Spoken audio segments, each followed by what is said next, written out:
magandang umaga po. Nandito po ako ngayon sa bayan ng Tabok. Papunta po kami ngayon ako sa bayan ng Tabok para gumala po at magpadala po ng konting gastusin sa pamilya. Ito po, nandito po kami, ang init. Ayan po, yan po sa likuran ko na yan.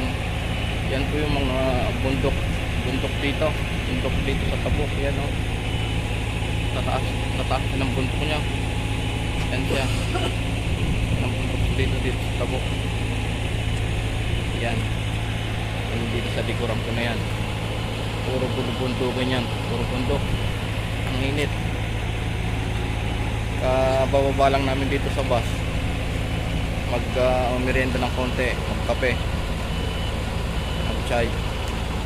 Ito po, ayun may konti, abantin ulit. Siguro mga 3 oras pa bago makarating ng bayan ng Tabok sa mismong city, sa pamilihan.